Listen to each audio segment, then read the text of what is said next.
오늘 말씀이 혹시 어디신지 아시나요? 네, 요한계시록. 재밌겠죠? 가슴이 두근거립니다. 요한계시록 1장입니다. 요한계시록 1장 1절에서 8절까지 말씀입니다. 제가 한번 봉독해 드리도록 하겠습니다. 내용 잘 헤아려 주시면 감사하겠습니다. 예수 그리스도의 계시라. 이는 하나님이 그에게 주사 반드시 속히 일어날 일들을 그 종들에게 보이시려고 그의 천사를 그 종 요한에게 보내어 알게 하신 것이라. 요한은 하나님의 말씀과 예수 그리스도의 증거 곧 자기가 본 것을 다 증언하였느니라. 이 예언의 말씀을 읽는 자와 듣는 자와 그 가운데에 기록한 것을 지키는 자는 복이 있나니 때가 가까움이라.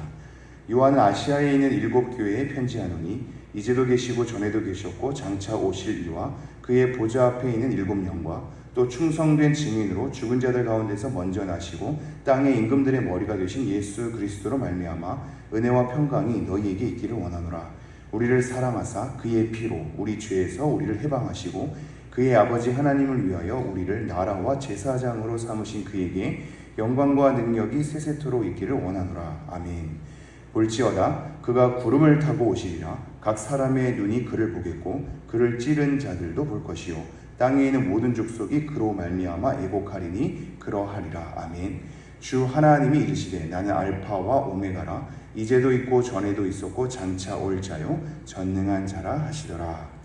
아멘. 네, 그동안 성심교회에서 이 요한계시록을 이렇게 한 구절 한 구절 살펴본 적이 있으신가요? 오래전에도 있었나 보군요. 네, 네, 좋습니다. 이 요한계시록에 대해서 왜 제가 살펴본 적이 있냐고 묻는 것은 요한계시록을 잘 이제 안다로서 이것을 다른 성경과 같이 쉽게 읽어도 되는가에 대한 무언가의 두려움, 주저함이 한국교회에도 가끔 있기 마련입니다. 근데 우리가 그렇게 생각하지 말아야 할 것은 요한계시록도 다른 성경과 동일하거든요. 이게 특별히 뭔가 더 권위 있거나 특별히 뭔가 더 신비로운 건 아닙니다. 모든 성경의 권위는 동등하기에 우리가 다른 성경을 즐겨보듯이 그리고 하나님 앞에 그 말씀의 뜻이 무엇인지를 잘 고민하며 상고하듯이 요한계시록도 그러합니다. 이게 더 신비롭거나 우리가 더 함부로 읽으면 안 되는 그런 성경이 아니라 동일한 권위 아래 있거든요. 마찬가지로 제가 지금 얘기하는 것은 다른 성경을 쉽게 읽듯이 요한계시록도 쉽게 읽으라가 아니라 다른 성경도 우리가 주의하면서 읽어야 하듯이 요한계시록도 주의하면서 읽어야 하는데 특별히 이 말씀에 대해서 두려워하거나 주저할 필요는 없다. 이것을 말씀드리는 겁니다. 이 요한계시록은 항상 모든 교회의 위기 가운데 즐겨 읽었던 본문입니다.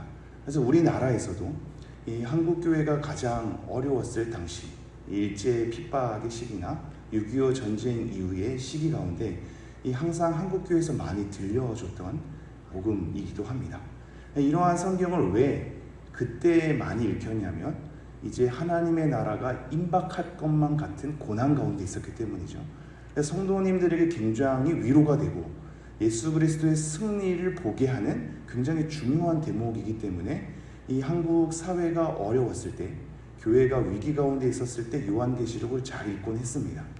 그런데 그 읽는 방식이 보다 성경을 잘 주목했어야 하는데 그렇지 않았을 때도 있어서 이 교회가 이것을 또한 잘 즐겨 자주 요한계시록을 읽고 그 뜻을 잘 헤아렸어야 하는데 그러질 못해서 이 요한계시록을 자주 인용하는 교회들이 이제 이단이 되었죠. 그런데 정작 한국에 있는 진정한 성도님들은 요한계시록의 내용을 잘 접할 수가 없어서 그 모든 사용을 이단들이 많이 점유하다 보니 어떤 내용이 맞는지 아닌지도 헷갈리게 되었고 그들에게 주도권을 많이 빼앗기게 되었습니다. 그러므로 오늘날 우리 한국교회는 요한계시록을 자주 당연히 읽어야 합니다. 다른 성경을 많이 읽는 것처럼 요한계시록도 많이 읽어야 하고요. 이 내용의 의미가 무엇인지를 잘 헤아려야 합니다. 그러나 한 가지, 다른 성경들은 보다 많은 해석을 우리가 또 잘 쫓아갈 수 있는데 요한계시록은 장차 일어날 일들에 대해서도 기록하고 있기 때문에 이 명확하게 이 뜻이 무엇이다라고 아무도 이 확언을 할 수 없습니다. 여러 내용을 추측할 뿐이죠. 가봐야 하지 않은 것들도 있습니다. 근데 또한 모든 내용이 미래에 일어날 일들로만 일어난 건 아니기 때문에 오늘날에 우리가 겪었고 과거에도 교회들이 겪어왔던 내용들도 숱하거든요. 그래서 그런 내용들은 당연히 확언하면서 살펴볼 수 있고 미래에 일어날 일들은 또 가봐야 아는 것들도 있긴 합니다. 그러한 점들을 주의하면서 이 말씀이 어떤지를 좀 잘 확인해 보도록 하죠. 처음에 들어가는 게 중요해서 제가 조금 더 이렇게 설명을 하는데 이 요한계시록을 어떻게 볼 것인가에 대한 많은 관점이 존재합니다. 이것을 이 과거의 이야기로만 살피는 분들도 있습니다. 왜냐하면 이 요한계시록을 썼을 당시가 90년대거든요. 90년대에 임박할 어떤 재림이 올 것 같이 얘기를 했단 말입니다. 근데 이것이 임박한 내용이 아니라면 90년대부터 지금 2000년 넘는 사이까지 아무것도 이루어진 것이 아니기 때문에 굉장히 받아들이기가 곤란해지죠. 그래서 이거를 과거에 이루어졌던 일, 그때 당시에 7교회들에게 썼던 이 과거의 내용들로 보는 사람도 있고 이 역사의 진행 과정 가운데 이 시대를 몇 시대 몇 시대로 나눠서 그 시대마다 성취된 것들로 보는 자들도 있습니다. 이렇게 보게 되면 시대를 한 7가지로 구분을 하거든요. 그래서 어느 시대에는 이 말씀이 이루어졌고 어느 시대에는 이 말씀이 이루어질 것이고 앞으로 남은 시대에는 이 말씀이 이루어질 것이다. 이렇게 해석하는 분들도 있습니다. 이런 분들 중에는 또 이단이 있기도 하거든요. 잘 분별해야 합니다. 또한 어떤 자들은 미래에 일어날 일들로만 예수 그리스도의 재림 때에 이루어질 일들로만 해석하는 분들도 있습니다. 근데 그렇게 돼버리면 초대교회 당시의 사람들은 의미 없는 성경 말씀이 돼버리곤 하죠. 이것 외에도 상징적으로만 또 읽는 분들도 있습니다. 여기에 요한계시록에 숱한 숫자가 등장하는데 그 숱한 숫자를 문자적으로 읽으면 안 되는 부분도 있거든요. 상징적으로 드러나는 숫자가 너무 많아서 여러분이 잘 아시다시피 이 신천지에는 14만 4천을 문자적으로 고집하지 않았습니까? 그래서 이 흩어진 이 구원받은 백성들이 14만 4천이라는 요한계시록의 성경을 문자적으로 가지고 오는 사람들이거든요. 근데 그 숫자가 14만 4천 명이 신천지 인원이 넘어버렸습니다. 그러니까 다른 주장을 또 하기도 하는데 이것을 문자적으로 받을 것인가 상징적으로 받을 것인가에 대한 여러 고민도 우리가 좀 해야 되거든요. 그래서 그러한 부분들을 상징적으로 받아들이는 분들도 있습니다. 그래서 우리는 이제 어쩌란 말인가를 종합한다면 우리는 모든 것을 다 염두에 두면 좋습니다. 이 과거에 성취된 것도 있고 현재 진행된 것도 있고 미래에 일어날 일도 있으며 문자적으로 받아야 할 것도 있고 상징적으로 받아야 할 것도 있습니다. 이 모든 것이 하나로만 읽지 않고 우리는 다 염두에 두면서 하나님의 말씀을 상고해 보도록 하죠.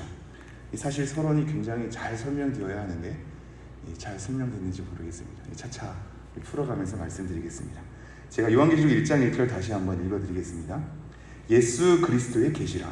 이는 하나님이 그에게 주사 반드시 속히 일어날 일들을 그 종들에게 보이시려고 그의 천사를 그 종 요한에게 보내어 알게 하신 것이라. 요한계시록은 사실상 굉장히 승리에 대한 하나님의 성취에 대한 하나님의 완전함을 마무리 짓는 것에 대한 내용이 많이 서려 있어서 한국교회 가운데 굉장히 잘 읽혀야 하는 내용입니다. 이것은 심판에 대한 내용이 사실 주가 아닙니다. 하나님의 승리에 대한 내용이 주입니다. 그러므로 그 승리에 대해서 우리 성도가 하나님께 예배하는 것에 대한 이 시각이 주를 이루거든요. 그래서 나중에 제가 제 차례 때 살펴볼지 모르겠지만 요한계시록의 가장 중요한 본문이 어디냐면 4장과 5장입니다. 요한계시록 4장과 5장은 그 선택된 주의 백성들이 성부 하나님과 성자 예수님을 찬미하고 예배하는 대목이거든요.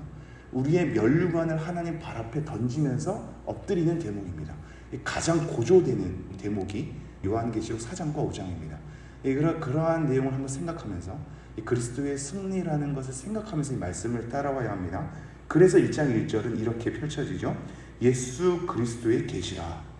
우리는 이것이 사도 요한이 pat모섬에서 받은 계시임을 알기에 사도 요한이 계시를 읊어줬다 하는 것을 자꾸 생각하는데 그것보다도 더 중요한 것은 사도 요한은 전달자이고 이것은 예수 그리스도의 계시입니다. 예수 그리스도의 계시임을 우리가 알아야 합니다. 그래서 지금 요한이 자기가 환상을 통하여서 자기가 받은 계시를 전달하지만 그것은 예수 그리스도의 계시임을 첫 구절부터 우리에게 다시 한번 주목시키고 있죠. 근데 그 전달 과정이 이렇습니다. 이는 하나님이 그에게 주사 하나님으로부터 나와서 예수 그리스도에게 준 겁니다. 이게 따라오시죠?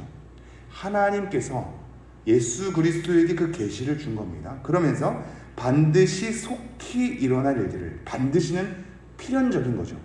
필연적으로 속히 일어날 의미입니다. 이 속히란 단어는 성경에서 의미가 심장한데요. 빠르게 우리에게 임할 것이다를 꼭 얘기하지만 않고 이미 하나님의 나라는 시작되었고 완성될 하나님의 나라에 가기까지의 시간을 우리가 보내고 있거든요. 그래서 이미 하나님의 나라가 시작되었기 때문에 속히라는 단어가 시간적으로도 장소적으로도 우리에게 계속 허용되는 겁니다.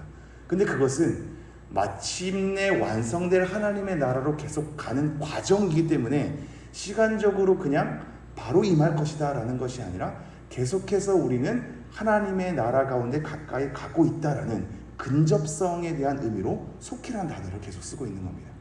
이것은 조금 아마 헤아리기가 쉽지 않을 텐데요. 나중에 가서 또 계속 한번 밝혀보기로 하죠. 하나님의 나라가 다가왔기 때문에 그 금박한 것에 대한, 그리고 우리는 이미 하나님의 나라를 밟고 있기 때문에 그 밀접함에 대한 표현으로 속히란 단어를 쓰고 있으며 속히 일어날 일들을 그 종들에게 보이시려고, 이 종들이 바로 우리입니다. 하나님의 종들.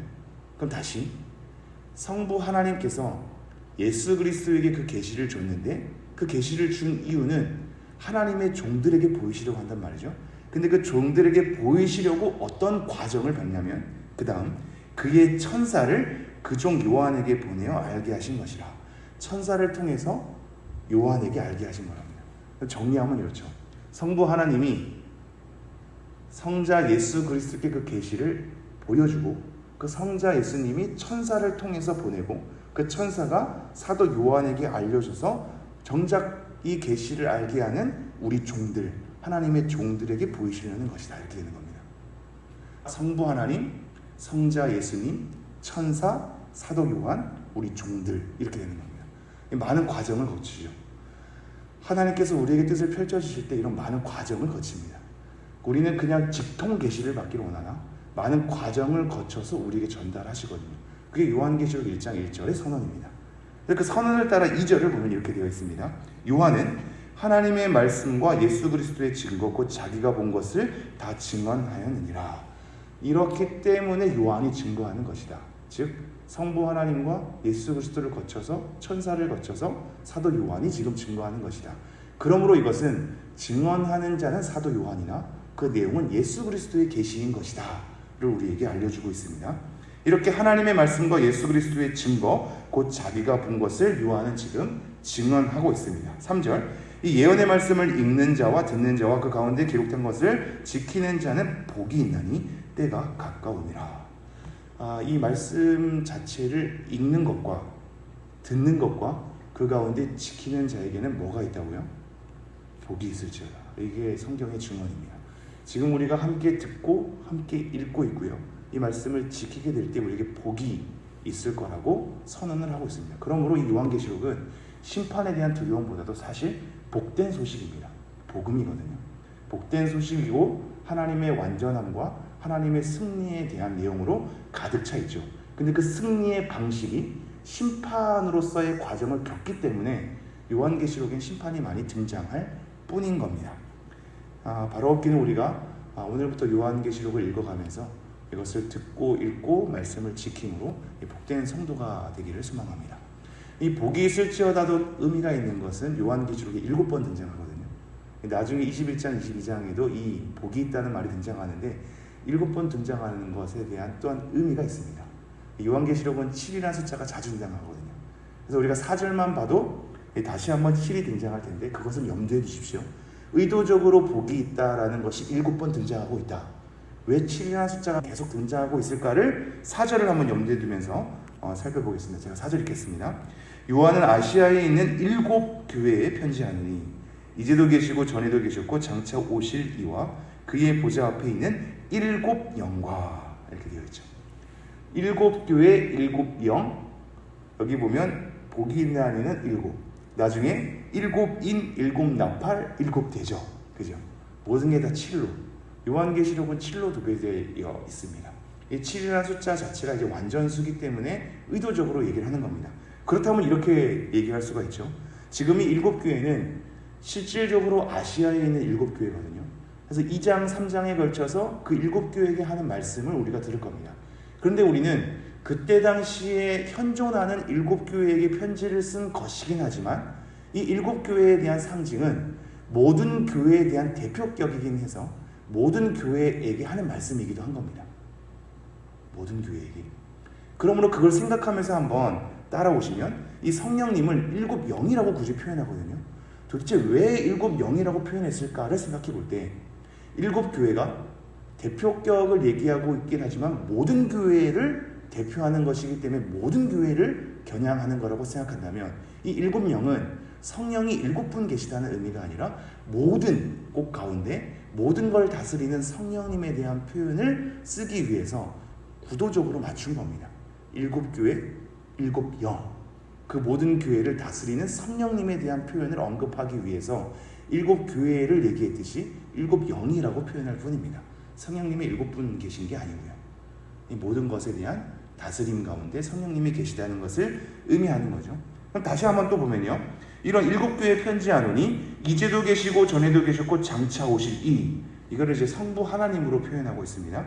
이제도 계시고 전에도 계셨고 장차 오실 항상 살아계셔서 다스리시는 분, 항상 그러기에 동일하신 분, 변함이 없으신 분, 그러기에 우리의 약속하신 것을 이루실 분, 까먹는 분이 아니라 우리의 모든 것을 온전하게 성취하실 분, 이것에 대한 요한계시록의 또 다른 표현이 알파와 오메가라는 뜻이거든요. 그게 요한계시록 초반과 나중에 말미를 장식하고 있습니다. 이 모든 것을 시작하시고 마치실 분, 전에도 계셨고 이제도 계시고 장차 오실 분에 대한 성부 하나님을 소개하고 있고 그 보좌 앞에 있는 7영 성령님을 소개하고 있으며 5절은 예수 그리스도입니다. 또 충성된 증인으로 죽은 자들 가운데서 먼저 나시고 땅의 임금들의 머리가 되신 예수 그리스도로 말미암아 은혜와 평강이 너희에게 있기를 원하노라. 삼위일체를 다 언급하고 있죠. 여러분 굉장히 중요한 대목입니다. 우리는 자꾸 삼위일체를 놓치거든요. 오늘도 주일로서 예배할 건데 우리의 예배의 대상은 삼위일체 하나님입니다. 근데 우리는 성부 하나님에게만 몰두하거나 우리를 구원한 십자가의 사건인 예수 그리스도에게만 몰두하거나 필요할 때 우리에게 은사를 달라고 능력을 달라고 성령님을 이용할 때도 많죠. 우리를 위해서 어떤 이 위격에 대해서만 우리가 매몰될 때가 많은데 이것은 분리되지 않는 삼위일체 하나님이란 말입니다. 예배의 대상은 삼위일체 하나님입니다. 그러므로 성부 하나님과 성자 예수님과 성령님에 대한 모든 찬미가 있어야 합니다.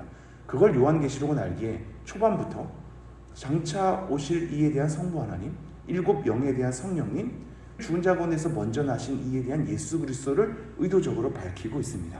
그러므로 마지막에 은혜와 평강이 너희에게 있기를 원하노라 이렇게 인사를 하고 있죠. 그러면서 다시 한번 또 언급합니다. 우리를 사랑하사 그의 피로 우리 죄에서 우리를 해방하시고 여기서도 삼위일체가 등장하거든요. 우리를 사랑하사 그의 피로는 예수 그리스도죠. 그 피를 통해서 우리 죄에서 우리를 해방하신 것은 성령님입니다. 그러면 로마서 8장에 가면 이 성령의 법이 우리를 죄와 사망의 법에서 해방하였다 이렇게 얘기하고 있죠. 이 해방하는 것에 대한 실질적인 적용은 성령님이 하시거든요. 그러므로 우리를 사랑하사 그의 피, 예수 그리스도의 피로 죄에서 우리를 해방하시는 성령님의 적용 6절 그의 아버지 하나님 이렇게 되죠. 그의 아버지 하나님을 위하여 우리를 나라와 제사장으로 삼으신 그에게 영광과 능력이 세세토록 있기를 원하노라. 우리를 나라와 제사장으로 삼았답니다. 오늘날에도 자꾸 목사의 권위를 높여서 목사로부터 여러분이 다가가는 것처럼 자꾸 되어 있는데 그렇지 않습니다. 우리의 성도 자체를 나라와 제사장으로 삼았거든요. 목사는 교회의 질서 가운데 말씀을 해설해서 성도를 섬기는 자로 직분을 감당하는 자고 우리가 감히 목사라는 직분이 감히 여러분을 하나님과 연결시키는 중보자격의 존재가 아니거든요. 중보자는 오직 예수 그리스도밖에 없습니다. 우리는 다 성도된 자고 하나님께서 예수 그리스도를 통해서 다 나라와 제사장 삼은 자들이죠. 함께 하는 자고 함께 돌보는 자며 오직 우리 주 예수 그리스도를 통해서만 함께 나아가는 자거든요. 우리를 나라와 제사장 삼았다는 것에 대해서 감격하셔야만 합니다. 너무나 감사하게 우리를 나라와 제사장으로 삼으신 우리 삼위 하나님께 예배할 수밖에 없다. 이것을 알려주고 있습니다. 7절 볼지어다 그가 구름을 타고 오시리라. 각 사람의 눈이 그를 보겠고 그를 찌른 자들도 볼 것이요 땅에 있는 모든 족속이 그로 말미암아 애곡하리니 그러하리라. 아멘. 결국은 완성하러 오실 것에 대해서 얘기를 하고 있습니다. 마지막 8절 읽고 마무리하겠습니다. 주 하나님이 이르시되 나는 알파와 오메가라. 이제도 있고 전에도 있었고 장차 올 자요 전능한 자라 하시더라. 처음이요 마침이 되신 분으로 얘기를 하고 있습니다. 이 부분은 내일 또 아마 설명할 기회가 있을 겁니다. 정리하겠습니다. 지금 이 시작은 삼위일체를 드러내고 있습니다. 그리고 그에 대한 경배, 그가 모든 걸 다스리고 있으며 장차 오실 것이며 그가 우리 주 예수 그리스도를 통해서 우리를 구속하셨고 성령님으로 말미암아 해방하셨다. 우리를 나라와 제사장으로 삼으셨다. 이것에 대한 가슴 벅찬 영광으로 가득 차게 시작을 하고 있습니다. 공포와 심판 때문에 두려움의 책이 아니라 하나님의 아름다움과 완전함을 볼 수 있는 책으로 시작하고 있죠. 이것에 대한 감격으로 우리를 나라와 제사장 삼으신 것에 대한 복된 소식으로 우리는 들어가면서 하나님을 더욱더 높여드리는 이 시간들이 되었으면 좋겠습니다. 오늘도 그것에 대한 감격으로 예배하시고요. 주일 예배 가운데 삼위 하나님을 높여드리는 귀한 예배가 되기를 간절히 소망합니다. 네, 함께 기도하겠습니다.